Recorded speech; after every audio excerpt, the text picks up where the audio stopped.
It's here. The highly anticipated Ecamm for Zoom integration is now in beta. And does it live up to all the hype? We're going to find out in this video. First, let's get you set up. Then I want to look at what you can actually do with this Zoom integration. Then we've got some requirements, system requirements for both you and your participants. And finally, I've just got a few support notes that I really need you to listen to. So please stick around for those. So setup. Now, what you're going to find is that you're going to have a new overlay window down here. And mine's already set up here. We are going to backtrack in a second and just show you how to install this. I am a little surprised that there isn't a button down the side here to activate it. There's nothing on this main window as yet. Maybe that will come before it is released into the main version, maybe not. But if when you download the beta version of this, and there is a link down below in the description as to how you do that, download the beta version. If you've got beta, check for an update. You may well get this pop up in front of you. If you don't, you're going to come up the top and click on window, and right at the bottom when you've listed all these other ones is Zoom, and it just comes in as another floating window that you can put on here. Now mine is already linked up to my Zoom account, so I'm just going to flip across to another computer and put a fresh install in to show you that. So you get a prompt on the front to link to your Zoom account. Click on that, it'll open up a window. You put your Zoom details in. There might be a couple of other things in there I can't quite remember, and just allow that and it will link it in, and then your window is going to change to look like this. It'll show your Zoom profile picture right at the top, and then it will say underneath that 3 buttons: new meeting, join a meeting, and schedule and events. So this leads us nicely onto what can you do with this new integration then. There are 4 main features that we're going to go over in detail. Number 1, bringing in guests from Zoom. Number 2, automatically sending audio and video from Ecamm into Zoom. Number 3, you can automatically create individual participants' audio and video recordings. We call them ISO recordings. I'll explain that when we get to it. And the 4th thing is that we can add Zoom comments as overlays. So let's run through these in detail then. The first one, bringing in guests from Zoom. And this is really the main thing that we're looking at here. This works like the current guest feature. If you want to go live to YouTube, for example, with a guest, instead of asking them to your guest link, you can now invite them via Zoom. And I know that many of my customers struggled with getting people to come to a new place to show up and do their presentation. So this might be a big plus for you, for them to be able to stay in that familiar Zoom environment. Now, I don't know if the plan will be to phase out this guest feature and use this, but absolutely it could do that if Ecamm wanted to. So the destination doesn't need to be Zoom. The integration just lets you use Zoom to bring the guest in. So you can be going out to live stream to these other places, and the only reason we're using Zoom is to bring that guest in the first place, okay? But I reckon that most of us that have been excited about this integration are using Zoom as our destination, either a Zoom meeting or a Zoom webinar. So how does this first part help us? Well, in a meeting, I can have lovely branding around me, but when I spotlight someone else and bring them alongside me, I can't brand them, or I couldn't. And to bring a guest from Ecamm into Zoom was a real pain. Getting the audio back to them, knowing that they couldn't actually see the comments that were going on over here in Zoom. I never recommended this, but I know some of you used to do it. Well, now I can have my scene set up in Ecamm to support guests, and I can individually allocate meeting attendees to a guest placeholder. So everything is happening inside my Zoom window using Ecamm. Let me demonstrate and start a meeting from inside of Ecamm. Okay, get that? I don't have Zoom open. I don't need to have Zoom open. I'm doing this from Ecamm. So right at the top, new meeting. I can click on here, and it's just started me up a new meeting in Zoom. And notice that my Zoom window has now changed. I can hide the meeting window, and I can end the meeting from here. And it's also then giving me my link down here to copy if I want to share with somebody else. This is my Zoom meeting. Okay, so as you can see, this is me. Here I am in Ecamm, and I want you to see this. Look, when I click on this window here, notice that at the top of my screen, all of this is in Ecamm. This isn't in Zoom. And if I what looks like my Zoom window. If I click on participants, if I click on chat, I am still inside of Ecamm. Zoom is not open on my computer. How cool is that?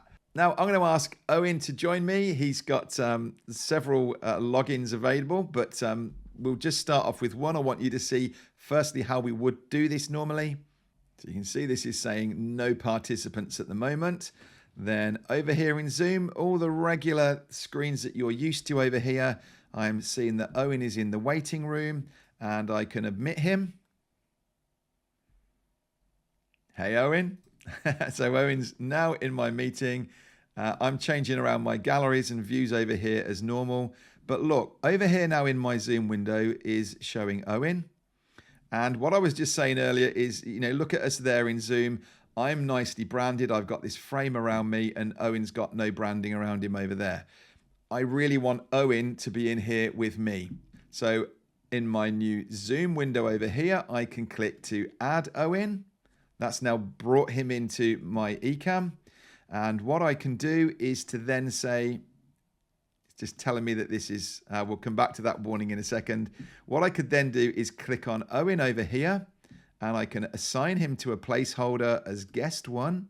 And because I've already got a scene ready with me and guest one, I come back into Ecamm and I click me and guest one. And look, as you can see, we're both in there branded together. What I would do is pin this screen here, or when we got more people in the meeting, I would be spotlighting it.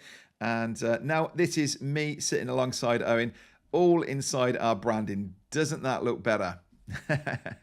Thank you, Owen, for playing along. It's a bit awkward sitting there. Right, so this is huge to be able to bring this in. Now, I'm going to bring Owen back in a minute, but I just want you to see how this works. I can then, if I want to, obviously I can change my scene back so Owen isn't on the camera there anyway.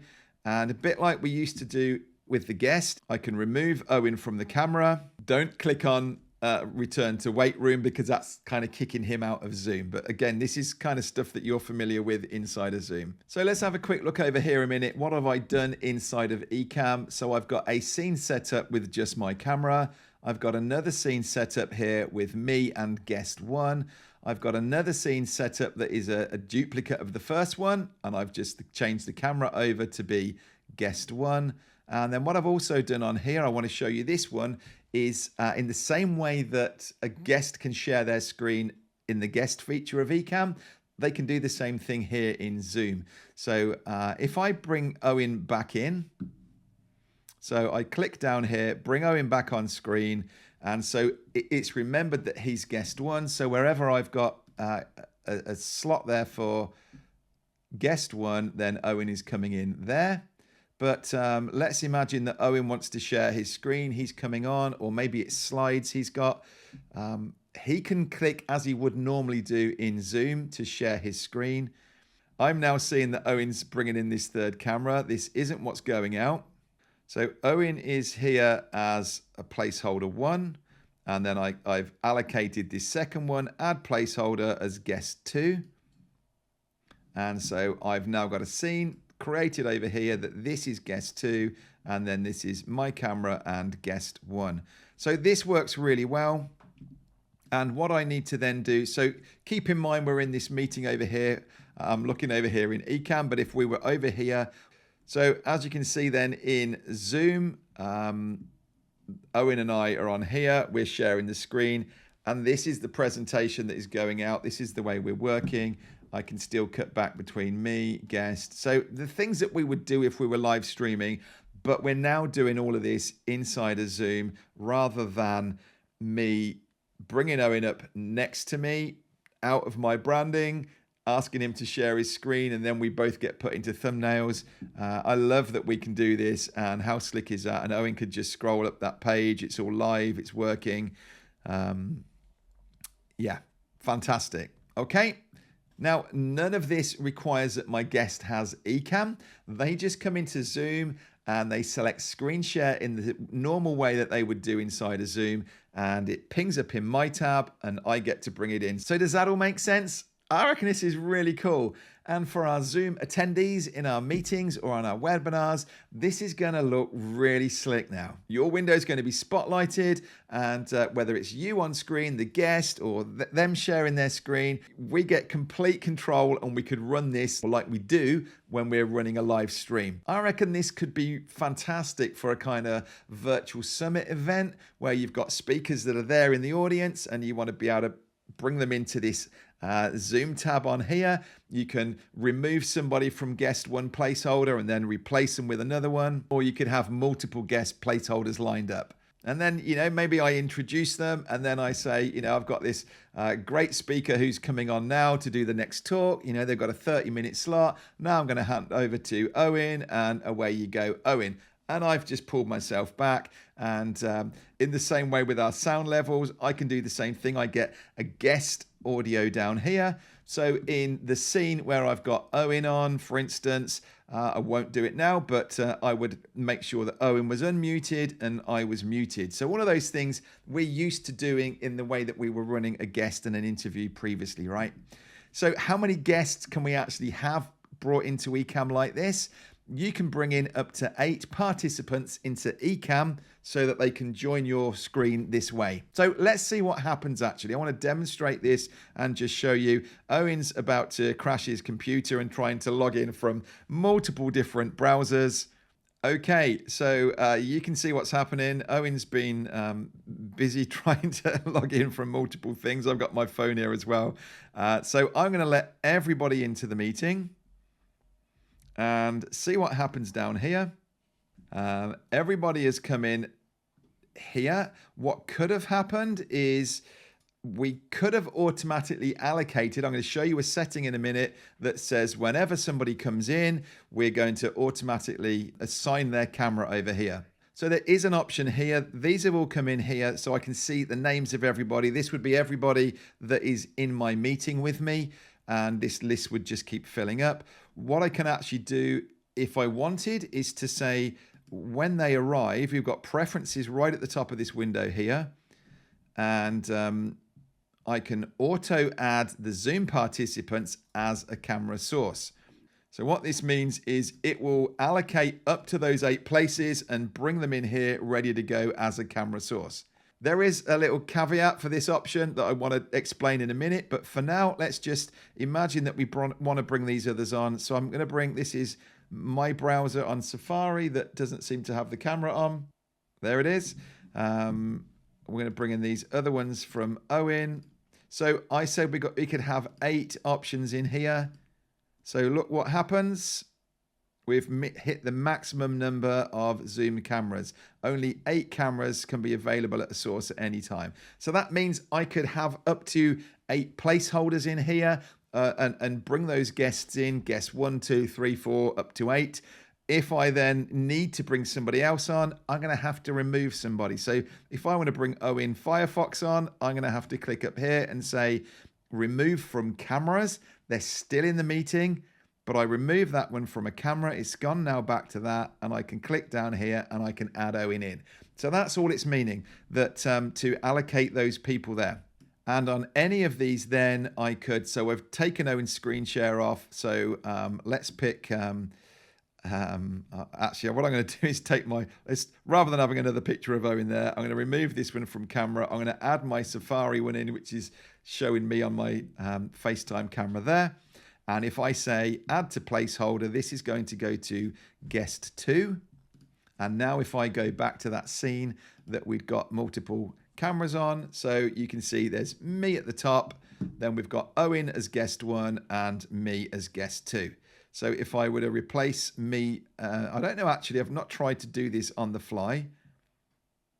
If I were wanting to change this one over to be guest 2, it does work. Okay, so once they're in here, I could actually change that around if maybe someone's, we've brought different people up on a support call and I want to then say, right, you can now go back and I'll bring somebody else up to answer theirs. So you can actually do that on the fly and assign to a placeholder, and it will replace the other feed for that guest input. Okay, now let's just talk a little bit about those preferences there. If Owen, you're happy staying put for a minute. what you can see, it's another tab along at the end of our regular preferences. So Zoom right on the end. Auto admit Zoom participants. So what this says there is it's going to allow them to bypass your waiting room. I don't want to have this on. I like to be able to bring person into a waiting room, and I actually think they quite like to be sitting in a waiting room waiting to get pulled on. So I'm going to set that to never. Auto add Zoom participants as Ecamm camera sources. So that's going to bring them in and have them ready to go, ready to allocate for me. I've got mine set to never. The only reason I would want to have all of these people down here available is if I want to be doing a presentation like this. And in most of my Zoom support calls, I'm not needing to bring people up alongside me like this. So there's no need really to be bringing them in. And as I say, there is a little drawback that we need to talk about. And then this Zoom capture mode, you have recording and you have live streaming. Didn't like that when I changed that around. So this is the destination of it. And at the bottom here, add Zoom chat to Ecamm comments and reactions window. So definitely that needs to be ticked. We're going to see this in a little while, how we can bring the chat from Zoom straight into Ecamm. So these are the settings, never, never, and live streaming. Now, you're going to do different things with your meetings. I guess everybody who runs a Zoom meeting is doing it different ways, and maybe you do want to be able to bring people up on screen quite often, and you can absolutely play around with this. But as I say, I don't usually bring people up on screen with me, but if you're not planning to bring people up on stage with you, then there's no need to add their cameras. Just leave them in that, you can see the colored icon where you're just clicking to add it later. Now, this Zoom capture mode is very important. You need to understand this. You've got two options here of recording or streaming, and the obvious one is to be recording. But what happens is, in Zoom, when you click recording, Zoom then takes away your ability to record in Zoom because it's assuming this is being recorded over here. And so you can't record it in Zoom as well as Ecamm recording it. So whether in Ecamm, I mean, you can see I haven't actually clicked record over here yet.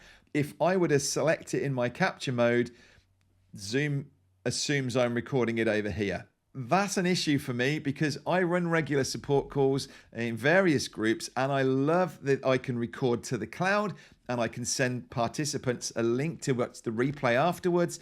And I know that they're going to see my camera feed, they'll see the transcript, they'll see the chat in there. And Zoom's also added in some really nice AI features with smart chapters and things like that. So I don't want to lose the ability to be able to record in Zoom. What we realize when playing with this at the first stages is if we select live streaming, it doesn't stop us recording in Zoom. So I'm not actually wanting to live stream, but in terms of the functionality in here, select live streaming and it means you can still record over in Zoom. The only difference really is that your participants in the Zoom meeting will have a little note at the top that instead of it, as it normally does, saying this meeting's being recording, it will say to the effect of this meeting is being live streamed. So if I chose to record in Ecamm, I'm going to lose all that. I'm not going to have the option. Yes, I can record those individual camera feeds coming through from people that I've spotlighted and brought up, but I'm not going to get that gallery view and those different options that I have at the minute. So yeah, just to say that on the preferences. So this is how we're running this inside of a meeting, and fantastic for this. If we were to do this in a webinar, I find it a little bit trickier. So Owen and all of my feeds we've left. So actually, again, from here, what do you do at the end? We can click over here and close it. Again, this isn't Zoom, this is in Ecamm, or I can actually click down here and end the meeting for everybody from here. And it's brought me back out and we're now back in Ecamm. Now I can't start a webinar from here. I need to have that webinar scheduled. You wouldn't just instantly do a webinar like you would do with a meeting. So I'm just going to schedule a webinar from there, but then I can say start this webinar.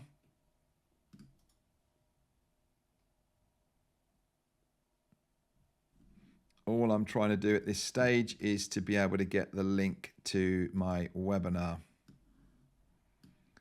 Now I'm going to close down. I'm going to end that webinar. And then what I can do back in here is to say, join through a link, pop that in. And now this is, as you can see at the top, a Zoom webinar. So we're different when we're working in webinars. I don't do a lot of webinars at all. I tend to use meetings. I prefer the fact that I can see people's faces and things. But if Owen's happy to just come and join us as a participant, I better send him the link.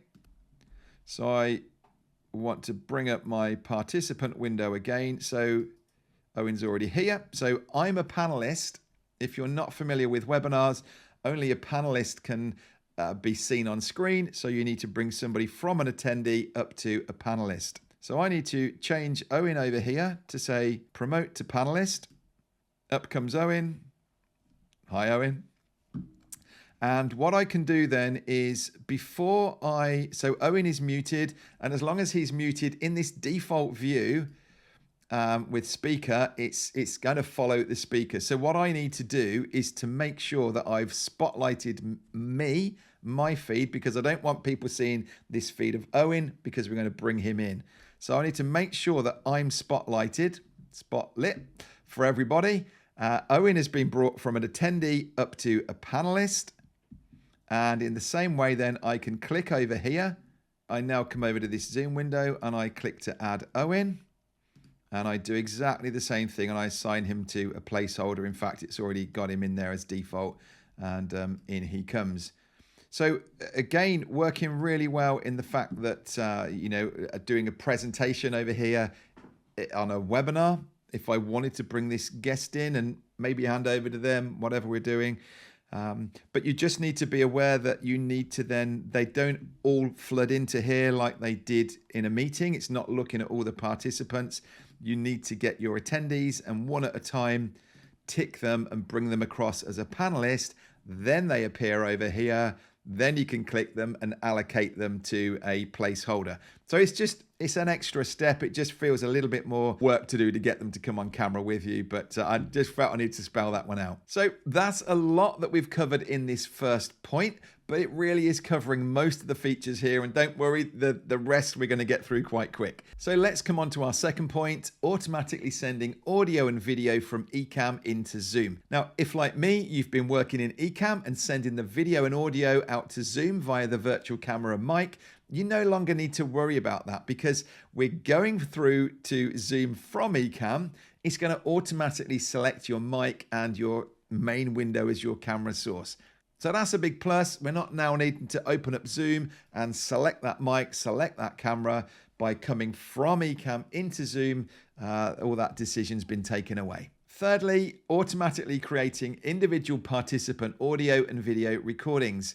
These are called ISO recordings and they've been in Ecamm for a while. Let me just bring you down to the preferences. And if I tick on recordings, this area here is where we control this.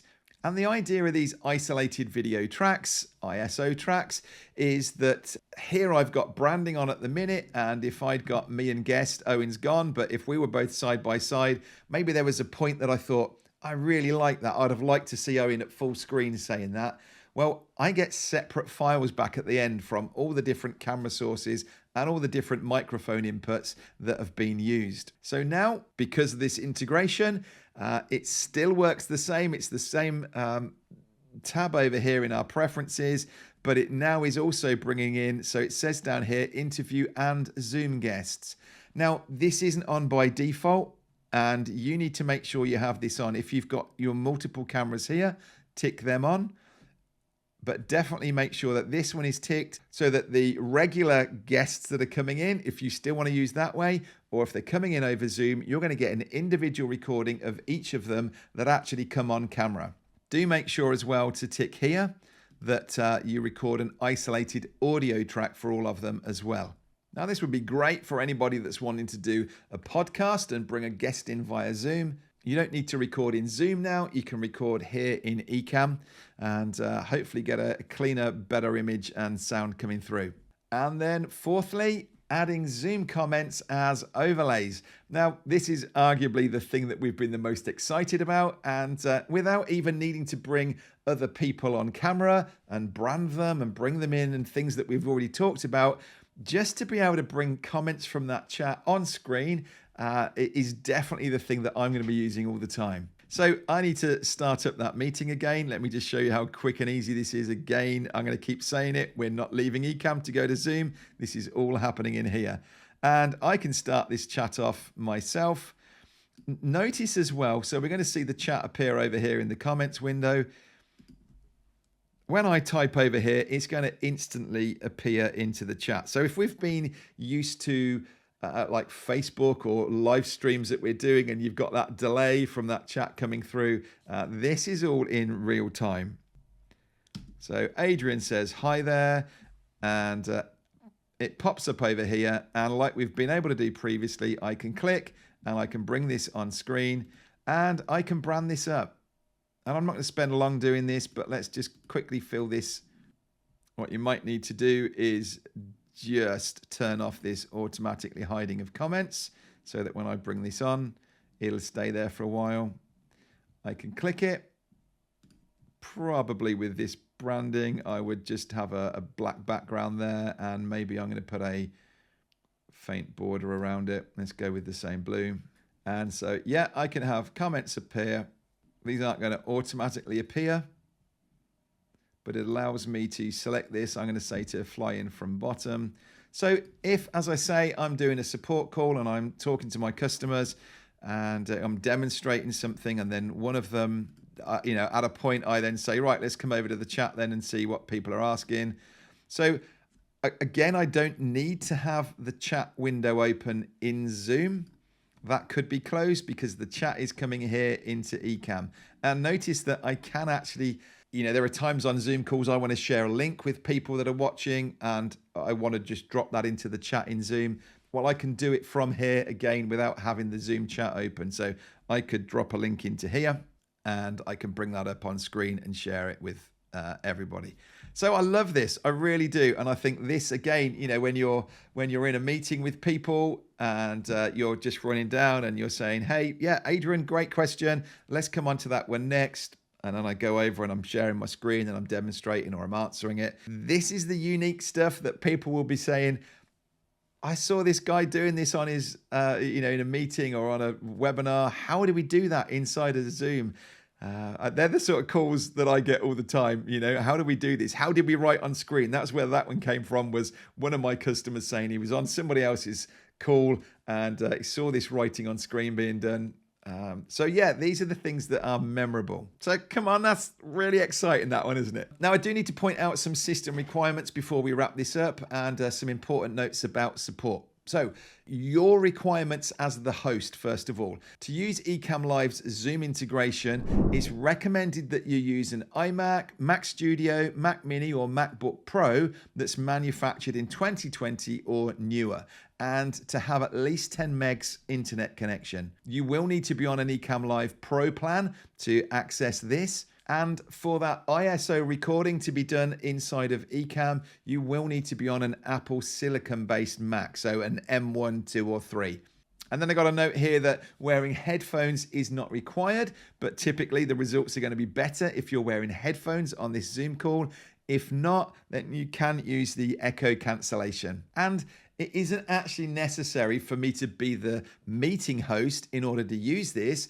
We tried it earlier and Owen started up a meeting. I came in as a guest, but I could still do all of this and I could still access other people's cameras, could have brought them onto the screen as well and brought in the chat comments. Now, what about the Zoom participants requirements? Is there anything that they require?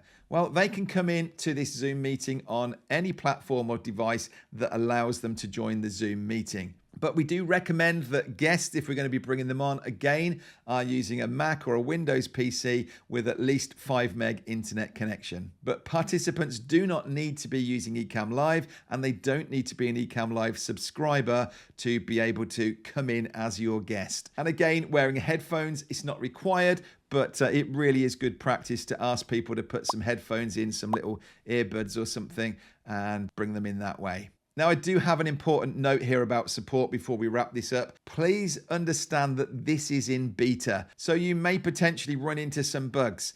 And that's why it's in beta, where we can all test it before it makes it out into the main version. If you have questions, please post in the Facebook beta group or on Discord. And I'm going to put the link to both of them again in the description. But if you have actual bugs or issues, then please flag them up through customer support from the chat on their homepage. But you do need to let support know that you are using beta. Okay? So what do you think to all this? If you're an Ecamm user, I really recommend that you download this beta version and go and have a play with it. It's not going to interfere with your main Ecamm app. You will find that you've got one that sits at the bottom called Ecamm Live and one that sits there called Beta. So they do carry the same. If you brand up one in beta and then you open up the other one, you'll find it will look the same, but it does mean that if you've got a really important live coming up and you want to just stay in that original one, you can do. But I really would encourage you to have a play with this. Try it in a meeting, try inviting a guest from Zoom to one of your live streams, try bringing that chat in and just see what you can do with it. Ecamm are hoping for as much feedback as possible during this stage, so please do join in and support them. I plan to really put this through its paces and we'll be back with a full tutorial once this is out of beta and everything's settled down. So I hope you're as excited about this as I am. Download the beta if you haven't got it. If you've already had a previous beta, be sure to update it. Go have a play with it and let us know how you get on. Okay, thanks so much.